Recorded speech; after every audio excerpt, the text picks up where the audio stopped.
Hi viewers, welcome back my channel.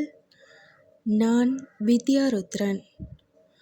போன பதிவில் இறைவனை ரசித்தல், அதன் மூலம் நமது உயிரின் உணர்வுகள் அது என்ன விதமாக நமது உயிர் உடல் எல்லாவற்றையும் இயக்கிற தன்மைக்கு கொண்டு வரும், அதாவது ரசனை என்ற விஷயம் எவ்வளவு தூரம் நம்மளை ஈடுபடுத்தி இறைவன் வசமாக்கும் என்ற விஷயத்தை பற்றி நாங்கள் பார்த்தோம். இன்றைக்கு அதோட அடுத்த படி அந்த விஷயம் எனக்குள்ளே எழுந்தது. அதுக்கு அடுத்தபடியாக திருநாமம், அதாவது இறைவனை நம்ம ரசிக்கிறோம் என்ற ஒரு விஷயம் நமக்குள்ள முழுமையாக உள்வாங்கப்பட்ட பிறகு அவரோட திருநாமம் என்ற விஷயம் நமக்குள்ள என்ன விதமாக நம்ம கொண்டு வரலாம், அது என்ன விஷயங்களை நமக்குள்ள கொடுக்கும், அதன் மூலம் நமக்கு என்ன விதமான உணர்வுகள் ஏற்பட்டு இறைவனோட அந்த திருநாமத்தை என்ன விதமாக நம்ம பாவித்து அதன் மூலம் நம்ம இறைவனோட நெருங்குற அடுத்த கட்டத்துக்குள்ளே எப்படி போவோம் என்ற விஷயம் பற்றி இந்த வீடியோவில் பார்க்கலாம். அதாவது இந்த வீடியோவுக்கு நான் வச்ச தலைப்பு திருநாமம் எனும் மந்திரக்கோல். இது நான் வச்சேன்னு சொல்ல மாட்டேன், ஏனெண்டா இந்த வீடியோவை எனக்குள்ளே உருவாக்க வச்சதே என்னோட இறைவன். அதால் இது சம்மந்தப்பட்ட பதிவுகள் நான் தினம் தினம் போடுறேன்டா அது அவரோட அருள் தான். அதில் இந்த தலைப்பு கூட அவரோட அந்த சிந்தனைகளில் எனக்கு உருவானது தான். திருநாமம் எனும் மந்திரக்கோல் அப்படின்னு சொல்லி வச்சிருக்கிறேன். நீங்களே யோசிக்கலாம், ஏன் திருநாமம் எனும் மந்திரக்கோல்? திருநாமம்ன்றது எவ்வளோ புனிதமானது, அதை ஏன் மந்திரக்கோல் என்று சொல்கிறீங்க அப்படின்னு. இறைவனை நம்ம ரசிக்கிறோம் இல்லையா, அதுவே ஒரு நல்ல ஒரு உணர்வு.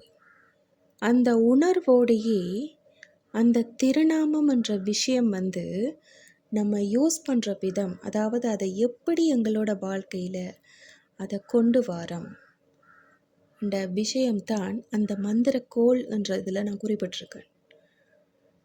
ஏனெண்டா அந்த திருநாமம் எங்களுக்குள்ள எவ்வளவோ நல்ல விஷயங்களை உருவாக்கும். அது சாதாரண விஷயமாகவே நம்ம யோசிக்க இயலாது. அதில் எவ்வளவோ மகிமைகள் இருக்குது. அது நம்மளோட உடலில் பல மாற்றங்களை உருவாக்கும். உங்களுக்கு அதை நான் விளங்குற மாதிரியே சொல்கிறேன். அதாவது இறைவன், எந்த இறைவனோட நாமமாக இருந்தாலும் இறைவன் ஒருவர் தான் இருந்தாலும் பல ரூபங்களாக நம்ம வழிபடுறோம். அதுக்கேற்ற ரூபங்களுக்கு ஏற்ற மாதிரி ஒவ்வொரு திருநாமம் ஒவ்வொரு இறைவனோட ரூபத்துக்கு இந்த உலகத்தில் உள்ளவங்க எல்லாருமே கொடுத்து வச்சுருக்காங்க. ஆனாலும் அந்த திருநாமம் என்ன வகையில் எங்களுக்கு யூஸ் ஆகுது? இப்போ சாதாரணமாக இந்த நேரத்தில் எழும்பி சொல்லணும், இல்லை இந்த மாதிரி ஒரு பிரச்சனையில் இருக்கும்போது சொல்லணும், இல்லை நமக்கு ஒரு இக்கட்டான ஒரு சூழ்நிலை, இல்லை உடல் சரியில்லாத தன்மை, இல்லை யாருக்காவது ஏதாவது ஒரு நடக்கிற ஒரு டைமில் ஒரு ப்ரேயர் வைக்கிறோமே, அந்த ப்ரேயர், அந்த விஷயம் அந்த நாமம் தான். அந்த நாமத்தை நம்ம சொல்கிற விதம், ஆனால் அதுக்கு இந்த மாதிரி தான் சொல்லணும் என்ற ஒரு விஷயம் அங்கே இல்லை. ஏனெண்டா இப்படித்தான் நீங்கள் சொல்லணும்ன்ற அந்த நாமத்தை அவங்க உருவாக்கவும் இல்லை. இறைவனோட திருநாமம் இறைவனை 24 மணி நேரமும், அதாவது ஒரு நாளையில் என்ன வகையிலையும் அந்த திருநாமத்தை நம்ம உபயோகிக்கலாம். இப்படித்தான் உபயோகிக்கணும், இந்த டைம் தான் நான் அதை பாவிக்கணும், அந்த மாதிரி யாருமே குறிப்பிடலை. அது எந்த நேரமும் நம்ம பாவிக்கலாம். அதை பற்றி தான் நான் சொல்கிறேன். முதலாவது, இறைவனோட திருநாமத்தில் உள்ள மகிமைகள். அது நம்மளோட உடலில் பல மாற்றங்களை ஏற்படுத்தி கொண்டிருக்கும். ஒரு நாமம் சொல்கிறோம், அந்த நாமத்தில் இப்போ நான் சிவனை வழிபடுறது என்ற ஒரு விஷயம், எனக்குன்ற ஒரு நாமம் இருக்கும். சரி, உங்கள் எல்லாருக்குமே நான் பொதுவான ஒரு நாமத்தை எடுக்கிறேன். இப்போ சிவனை வழிபடுற ஆக்கள் கூடுதலாக சொல்கிற நாமம் ஓம் நம சிவாய. கிருஷ்ணரை வழிபடுற ஆக்கள் ஓம் ஹரே கிருஷ்ணாய, ஓம் ஹம், ஓம் நமோ நாராயண. காளியை வழிபடுறவங்க ஓம் மகா காளியே நமக. இப்படி எல்லாருக்கும் பொதுவான சில மந்திரங்கள் இருக்குது, இல்லைன்ட்டு இல்லை. இப்படி ஒவ்வொரு தெய்வத்துக்கும் ஒவ்வொரு மந்திரங்கள் இருக்குது. இதெல்லாம் எல்லாருக்கும் வெளிப்படையாக தெரிஞ்ச மந்திரங்கள். ஆனால் அந்த நாமம், அது மந்திரம் என்று சொல்கிறல்ல, நாமம் அது அவங்களோட பெயர். அந்த பெயரை இந்த உலகத்தோட முழுமையான கட்டுப்பாட்டுக்குள்ளே இருக்கிற சில விஷயங்கள் மூலமாக அதை மந்திரமாக்குறவங்க. ஓம் என்ற விஷயம் மூலம் அதை மந்திரமாக்கும் போது அது நமக்குள்ள பல விஷயங்கள் உருவாக்கும். எங்களோட உணர்வுகள், உடலோட தன்மைகள், அந்த உயிர் அதுக்கு ஏற்ற மாதிரி யோசிக்கிற அந்த விஷயம் இருக்கே. இப்போ நம்ம ஒரு திருநாமத்தை சொல்கிறோம், ஓம் நம சிவாய. ஓம் என்ற விஷயத்திலேயே பல விஷயங்கள் உள்ளடங்குது. அதெல்லாம் நான் விளக்கமாக சொல்ல வேண்டிய அவசியம் இல்லை, நீங்கள் பல வீடியோஸில் அதை பார்த்துருப்பீங்க. இருந்தாலும் இந்த வீடியோவில் நான் அதையும் சொல்கிறேன். ஓம் என்ற விஷயத்திலேயே எங்களுக்குள்ள பல விஷயங்கள் ஒடுங்குது, எங்களோட உணர்வலைகளே ஒடுங்குது. அதுதான் அந்த ஓம் என்ற விஷயத்தில் சாராம்சமாக நான் குறிப்பிடுவேன். ஏனெண்டா அதை விளக்க பழிக்கிட்டா இன்றைய வீடியோவோட விஷயம் என்னால் முழுமையாக கதைக்க முடியாது. ஸோ உங்களுக்கு தெரிஞ்ச விஷயமா நான் சிம்பிளாக முடிச்சிட்டேன். அதுதான் இதில் உள்ள விஷயமே. அதாவது ஓம் என்ற விஷயத்தில் எங்களுக்குள்ள ஒரு ஒடுக்கத்தன்மை உருவாகுது. அதுக்கு பிறகு அந்த நாமம் இறைவனது திருநாமம். அந்த நாமம் எங்களுக்குள்ள நம்ம விரும்புகிற இறைவனோட திருநாமம். ஒவ்வொருத்தருக்கும் ஒவ்வொரு மனதில் ஒவ்வொரு இறைவனை ரசிப்பாங்க, அந்த இறைவனோட நெருக்கத்தை உருவாக்குவாங்க, அந்த இறைவன் வசம் எல்லாவற்றையும் கதைப்பாங்க. எல்லா விதமாகவும் அந்த இறைவன் எனக்கு ஒரு உறவு முறையாக இருக்கணும், எல்லா விதமாகவும் யோசிப்பாங்க. அப்போ ஒரு பக்தனாக இருக்கலாம், இல்லை ஒரு உறவு முறைக்குள்ளே இருக்கலாம். என்ன வழிபட்டும் அவரோட திருநாமம் அங்கே இருக்குது. அந்த திருநாமத்தை ஏதோ ஒரு வகையில் அதை யூஸ் பண்ணுவாங்க. ஆனால் நான் பொதுவாக இந்த வீடியோவில் சொல்ல வர விஷயமே, இறைவனோட திருநாமம் தனிப்பட்ட காரணத்துக்காக இல்லாமலும் தனிப்பட்ட நேரத்துக்காக இல்லாமலும் எல்லா நேரமும், அதாவது ஒரு பொழுதுபோக்கு விஷயங்கள் நம்ம அடிக்கடி யூஸ் பண்ணி கொண்டே இருப்போம். கூடுதலாக இப்போ ஒரு பாட்டு கேட்குறது, இல்லை டிவி பார்க்குறது, எந்த நேரமும் அந்த பாட்டு மைண்டுக்குள்ளேயே ஓடிக்கொண்டே இருக்கும். கூடுதலாக ஒரு பாட்டு கேட்டோம்னா அந்த பாட்டு எப்பயுமே ஓடிக்கொண்டிருக்கும் மைண்டுக்குள்ளே. அது ஏன் ஓடுதுன்றே தெரியாது, அதில் ஒரு ஈர்ப்பு சக்தி ஏற்பட்டு அது பாட்டுக்கு ஓடிட்டுருக்கும் எங்களுக்குள்ளே. இது வழமையாக மனுஷனுக்குள்ளே நடக்கிற விஷயந்தான். இந்த விஷயம் இந்த திருநாமத்திலையும் இருக்குது. அதாவது நம்ம அந்த திருநாமத்தை நேரங்காலம், இதுதான் ஒரு நேரம் சொல்லணும், இந்த நேரம் எழுப்பி சொன்னால் தான் இதுக்கு பலன் இருக்குது, இந்த நேரம் சொன்னால் மட்டும்தான் இது நடக்கும், இந்த மாதிரியான எந்த வரையறையும் திருநாமத்துக்கு இறைவன் வைக்கவில்லை. எல்லா நேரமும் அந்த திருநாமத்தை நம்ம பாவிக்கிற விதத்திலே தான் அந்த இறைவன் எங்களை நெருங்குவீர். அதாவது காலம் நேரம் இல்லாமல் அவரோட திருநாமம் எங்களுக்குள்ளேயே ஒரு ரெக்கார்டிங் மாதிரி எப்பயுமே ஓடிக்கொண்டே இருக்கிறது. அவரோட ஒரு சின்ன திருநாமமோ பெரிய திருநாமமோ எங்களுக்கு ஏற்ற வசதியான திருநாமங்கள் இருக்குதானே. அந்த திருநாமம் எங்களுக்குள்ள ஒரு வளமையான போக்குல நார்மலாக ஓம் நம சிவாய, ஓம் நம சிவாய நார்மலாக நம்ம அதை சொல்லும் போதே மனதுக்குள்ளே, இப்போ வெளியில் தான் சொல்லணுமென்ற அவசியம் இல்லை, எங்களோட வேலைகளை நம்ம செய்யும் போது கூட அந்த திருநாமம் எங்களுக்குள்ள எங்களோட உணர்வுகள், உடல் எல்லாவற்றோட தன்மையை மாற்றி எங்களுக்குள்ள ஒரு புத்துணர்ச்சியை உருவாக்கும். இதுதான் இறைவனோட திருநாமம். அந்த திருநாமத்தில் உள்ள மகிமை, அந்த மகிமை நம்ம தனியாக புத்துணர்ச்சி என்ற விஷயத்தில் மட்டும் இல்லை, அது எங்களுக்குள்ள மிகப்பெரிய மாற்றங்கள் உருவாக்கும். எப்போவுமே அந்த திருநாமம் வந்து எங்களுக்குள்ளேயே ஒரு ரெக்கார்டிங் மாதிரி ஓடிக்கொண்டே இருக்கும். நின்றா, நடந்தா, ஏதாவது ஒரு வேலை செய்தா, படித்தா, இருந்தா, எழும்புனா, இல்லை குடும்ப அங்கத்தவர்களோட இருக்கிறோம். சரி, அந்த நேரம் எப்படி நான் சொல்கிறது, அந்த நேரம் அவங்களோட இருக்கிறீங்க. சரி, ஏதோ ஒரு கதைகள், பேச்சுகள் இடையில் அந்த திருநாமம் மனதுக்குள்ளே எங்களுக்குள்ளே ஓடிக்கொண்டிருக்கு. அதாவது நம்ம தொடர்ச்சியாக அந்த விஷயத்தை நம்ம கொண்டு வரும்போதே எங்களை அறியாமலே அது மனதுக்குள்ளே ஓட தொடங்கிடும். இந்த பாட்டு ஓடுற மாதிரி சினிமா பாட்டெல்லாம் சொல்லவே தேவையில்ல. நம்ம ஒரு தரம் கேட்கிட்டு 2 தரம் கேட்டோம்ன்றாலே அது மனதுக்குள்ளே கால நேரமே இல்லாமல் ஏன் பாத்ரூமில் கூட கணவருக்கு ஓடிட்டுருக்கு. ஏனெண்டா அவ்வளவு தூரம் அந்த பாட்டு வந்து எங்களுக்குள்ள பல மாற்றங்கள் உருவாக்கியிருக்கு. அந்த ஒரு நேரம், எந்த நேரத்தில் நான் இருக்கிறேன், எப்படி இருக்கிறேன்னு தெரியாமலே இந்த பாட்டு நமக்குள்ள ஓடிட்டுருக்கு. அந்த ஒரு தன்மையை இறைவனோட திருநாமத்துக்கு நம்ம கொடுக்கலாம். ஏனெண்டா அது இறைவனே யோசித்த விஷயம். இறைவனோட திருநாமத்தை இந்த நேரத்தில் சொல்கிறதா, அந்த நேரத்தில் சொல்கிறதா, அப்படியெல்லாம் ஒன்றுமே இல்லை. எந்த நேரமும் சொல்லலாம், எந்த நேரமும் அதுக்கு பலன் இருக்குது.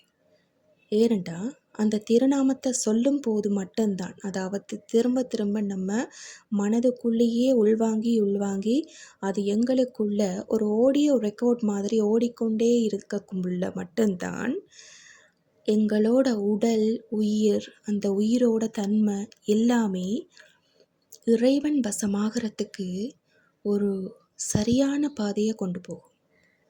அதாவது எங்களுக்குள்ள நல்ல மாற்றங்கள், நல்ல சிந்தனைகள், ஒரு ஒரு டென்ஷனாக இருந்தால் கூட இறைவனை ரசிக்கக்குள்ளே ஏற்படுற அந்த மாற்றமும், இறைவன் திருநாமத்தை சொல்லும்போது ஏற்படுற மாற்றமும் மிக பெரிதாகவே இருக்குது. மனிதனை ரசிக்கும் போதோ, மனிதனை கூப்பிடும் போதோ, மனிதனை பற்றி நினைக்கும் போதோ ஏற்படுற ஒரு விஷயம், இறைவனை நம்ம யோசிக்கும் போதோ, அவரோட திருநாமங்களை சொல்லும் போதோ எங்களுக்குள்ள அந்த மாற்றங்கள் அபரிவிதமாக நடக்கும். ஏனெண்டா எங்களோட உடல், உயிர், அந்த நினைவாற்றல் எல்லாமே நல்ல விதமாக வேலை செய்யும். ஆனால் நம்ம அந்த திருநாமத்தை தேவைக்கு தான் பயன்படுத்துகிறோம். எனக்கு இந்த பிரச்சனையாக இருக்குது, இந்த நாமத்தை நான் சொல்கிறேன். இல்லை, ஒரு ஆளுக்கு பிரச்சனை, நான் இந்த திருநாமத்தை சொல்லி நான் ப்ரே பண்ணுறேன். இல்லை, எனக்கு இப்படி ஒரு சிக்கல் இருக்குது, நான் அவரை நாமத்தை சொல்கிறேன். வெளியில் போகிறேன்னு இப்படி ஒரு ப்ராப்ளமாக இருக்குது, எனக்கு இந்த நேரம் அவரை நாமத்தை சொல்லணும். இல்லை, எனக்கு இந்த மாதிரி ஒரு சிக்கல் இருக்குது, இந்த மாதிரி யோசிக்கிறோமே, அந்த நாமத்தை நம்ம இன்னொருத்தருக்காக யூஸ் பண்ணுறோம். அது நல்ல விஷயம் தானேன்னு நீங்கள் கேட்கலாம். அதில் எந்த விதமான பிள்ளையும் நான் சொல்லலை. ஆனால் அவங்களுக்கு மட்டுமண்டில்லை, அந்த நாமம் எப்பையும் எங்களுக்குள்ளேயும் ரெக்கார்டிங் மாதிரி ஓடிக்கொண்டே தான் இருக்கணும். எப்பையும் அந்த நாமத்தோடையே நம்ம வாழ்ந்து கொண்டிருக்கோம். இறைவனோடையே வாழ்கிறோம், ஆனால் நாமத்தோடையே வாழ்ந்து கொண்டிருக்கிறத பற்றி கதைக்கிறீங்கன்னு நீங்கள் யோசிக்கலாம். இறைவனோடையே வாழ்கிறவங்களும் இருக்கிறாங்க. அந்த இறைவன் திருநாமத்தையும் சொல்லும் போது ஏற்படுற அந்த அனுபவங்களோடையும் வாழ்ந்து கொண்டிருக்கிறவங்க உலகத்தில் இருக்கிறாங்க. இறைவனையே யோசித்து கொண்டிருக்கோம். ஆனால் அந்த திருநாமமும் எவ்வளவு தூரம் இறைவன் எங்களுக்குள்ள நெருக்கமாக்கும் என்ற விஷயத்த ஒவ்வொரு ஆளும் அந்த திருநாமத்தை நமக்குள்ள ஒரு ரெக்கார்டிங் மாதிரி, ஒரு ரேடியோ டேப் மாதிரி எங்களுக்குள்ளேயே ஓட விடும்போது அதனோட தன்மையே தனித்தன்மையாக இருக்குது. அதை ஒவ்வொரு ஆளும் அனுபவித்து பார்க்கும்போது, இப்போ நான் அனுபவிச்சேன்றதுக்காக உங்களுக்கும் அதே மாதிரி ஒரு அனுபவம் கிடைக்கணும் அந்த மாதிரி நான் யோசிக்க மாட்டேன். உங்களுக்கு வித்தியாசமான அனுபவம் கிடைக்கலாம். இப்போ நான் சொன்ன திருநாமம், இப்போ எனக்குண்டு இறைவனோட திருநாமத்தை நான் சொல்லும் போது அதனுடைய தன்மையை நான் விளங்கி கொள்ளுவேன். அதே மாதிரி உங்களுக்குண்டு உள்ள இறைவனோட அந்த உருவத்தை ரசனையில் அவர் திருநாமத்தை தினம் உங்களுக்குள்ளேயே முழுமையாக 24 மணி நேரமும் நேரம் காலம் எதுவும் இல்லாமல் சொல்லி கொண்டிருக்கிற ஆற்றல், இது உங்களுக்குள்ள இன்னும் அபரிவிதமான மாற்றத்தை உருவாக்கலாம். புது அற்புதங்கள் கூட நடக்கலாம் உங்களோட வாழ்க்கையில். அதால் ஏனெண்டா ஒவ்வொருட லைஃப்லையும் அந்த மிராக்கிள்ஸ்ன்ற விஷயம் இறைவன்லேருந்து ஆரம்பிக்குது. நம்ம அதை யோசிக்கிறல்ல, மிராக்கிள்ஸ் திடீரென்று யாருக்குன்னு நடக்கிறல்ல. சில விஷயங்கள நமக்கு தெரியாமலே கை கொண்டு மிராக்கிள்ஸ் நடக்கும். அது ஏனென்றே கண பேருக்கு தெரியாது. ஆனால் சில விஷயங்கள் நம்ம நார்மலாக சராசரி வாழ்க்கையில், இது சாதாரண மனிதர்களோட வாழ்க்கையில் இருந்து இந்த விஷயம் வந்து ஒரு மிராக்கிளாக கொண்டு போகும். இது செய்தால் தான் மிராக்கிள், இந்த மாதிரி செய்தால் தான் மிராக்கிள் நடக்கும், இல்லை இதை கை கொள்ளணும், இந்த விஷயத்தை கை கொண்டா தான் மிராக்கிள் நடக்கும், அப்படியெல்லாம் எதுவுமே இல்லை. இறைவன் நினைச்சா எந்த நேரமும் மிராக்கிள் நடக்கும். ஆனால் இறைவன் திருநாமத்தை நம்ம சொல்லும் போது மனதுக்குள்ளேயே தினம் தினம் அற்புதங்களை நம்ம கண்கூடாவே கண்டு கொண்டிருக்கலாம். இப்போ நீங்கள் யோசிக்கலாம், நமக்கு ஒரு தேவை, அந்த தேவை நிமித்தம் அந்த இறை திருநாமத்தை நான் சொல்கிறேன், எனக்கு அந்த வேலை முடிஞ்சிருக்கு தானே அப்படின்ட்டு. முடியலாம், நான் இல்லைன்றே சொல்ல மாட்டேன். ஏனெண்டா அது இறைவனோட திருநாமம்.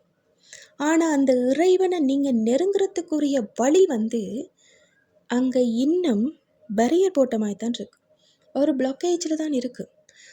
இறைவன் தன்னோட திருநாமத்தை ஒரு உயிர் தனக்காக சொல்லி தன் பிரச்சனைகளை தீர்க்குதுன்றதற்காக அவர் அந்த இடத்துல வந்து அந்த ப்ராப்ளமை சரி பண்ணுவார் நமக்கே தெரியாமல்.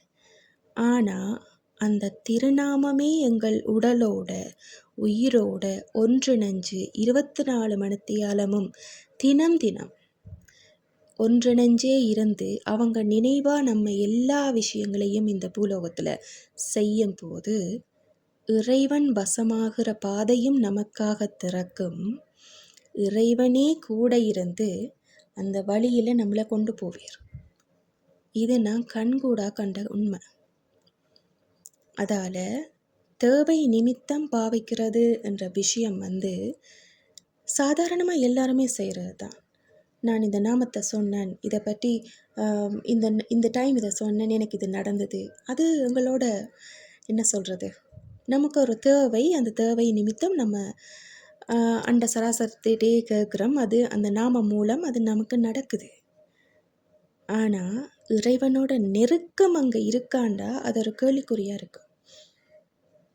ஒரு நாமத்தை பயன்படுத்தி ஒரு வேலையை முடிக்கலாம்ன்றது இருக்கலாம், ஆனால் அந்த நாமமே எங்களோட வாழ்க்கையை ஒருங்கிணைச்சு ஒழுங்கமைச்சு அதை சரியான பாதையில் இறைவனே நின்று பக்கத்தில் அவர் தன்னோட பாதையிலேயே அதை கொண்டு போவே ரெண்ட விஷயத்தை அந்த நாமம் வெளிப்படுத்தும் எங்களுக்குள்ள.